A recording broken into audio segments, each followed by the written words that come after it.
Hey everybody.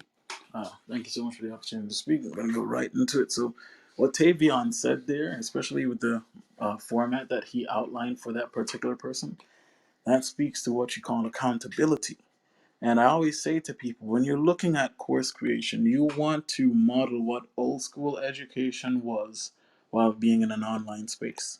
You want to have enough touch points in your process where people know that you want them to succeed. You want them to experience a change. And that is what that is right there. And someone sends you out a weekly reminder saying, hey guys, remember why you did this thing, right? Because when you can sit down and know you're, say you decide you want to use the on-demand model, right? Uh, and everyone is going and you can monitor your students' progress, you can see where people are. It behooves you to ensure that these people know that you are there with them. I don't necessarily like the on-demand model, right? I personally, and just based on what the industry shows you, a 96% dropout rate, that puts a whole lot of responsibility on you to ensure that the people that take your course complete your course. But then at the same time, you shouldn't have ventured into course creation if that was not your mission, right? You want to lead with the value that your value and transformation that you're trying to sell first, more so than actually selling the thing. The value and the transformation is what you should be selling first, because ultimately, if you can deliver on the transformation that people seek, then people will come back to you, because a course does not make a person an expert. A course is an invitation into who you are and the type of value that you can further extend into a person's life. So when you can go in and you say, hey, take this mini course, and I guarantee you that when you come out of this, you're going to have a different mindset if that's your space. Or when you come out of it, you're going to find yourself making an extra $800 to $1,000, because that's what I told you you're going to get. And people are taking the active steps and they're doing it. That's fine, but you have to monitor them in that process. When people are going to school back in the day, you're failing. Your college professor comes to you and says, hey, guess what? This is where you are right now. I'm going to afford you some extra credit so you can make it up, because I want you to pass, because they actually gave a crap at that point in time. That's a mindset that you have to adopt. You have to give a crap about your students, because you don't just want these people to take the course. It's not just the business model, it's the extended value that comes with them taking that journey with you. So they come in, and I like to say to people, if that's the model that you're going to use, there's a system called Video Ask. You can use it to ensure that you are in these people's ears consistently. And I talk to people about it all the time. Every week, you get an automated message going out to people saying, hey, this is where you are now, based on how they've signed up, mind you. And you say, please answer the following questions. See me, ¿qué te pasa? Sorry, guys. You want an apple? Okay, I'm going to slice an apple and bring it to you, okay? Okay.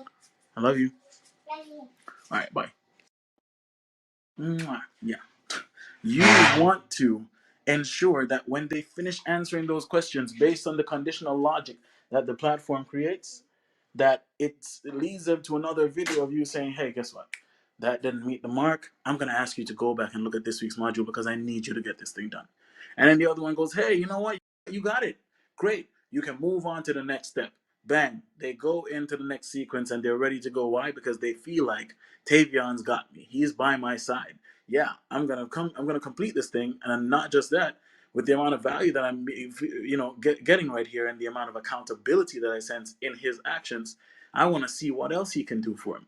For me personally, I like the asynchronous model. I like to actually deliver courses live. Why? Because it holds people to a higher standard. I want you to show up this week, I want you to do your homework, and I want you to come back next week. Why? Because if the results that I'm selling aren't what you're getting, then something's either wrong with my system, or you're not taking action. And I don't want to be a blamer. I don't want to point fingers at anybody. I want everybody to be on the same page. So we have to be accountable. We have to hold our students accountable, and we have to make certain that they understand that we are there for them in the process. The reason why most courses these days are trash is because people just go, hey, course creation is a money making opportunity, and I'm going to make a course. You need to evaluate the type of model that you need for your particular course. If you know that somebody is not just going to sit down and become you in 3 hours, then don't make it a 3 hour course. Turn it into a live workshop. And then if you, based on the reviews that you've gotten, you can always turn that into a consistent thing where you go, in the next workshop is going to be 6 weeks from now. And you appraise or refresh the landing page with the testimonials from batch one that just left, and you're inviting people in for batch two. It's pretty simple. It's a model that works. You can do it if you're in fitness and you want people to transform their bodies, and you can do it in business if you want people to transform how they're looking at their financial literacy. It works all across the board. Hold people to account, hold yourself to account, and deliver from a position of leadership. Don't just put stuff down and say, yep, this is it.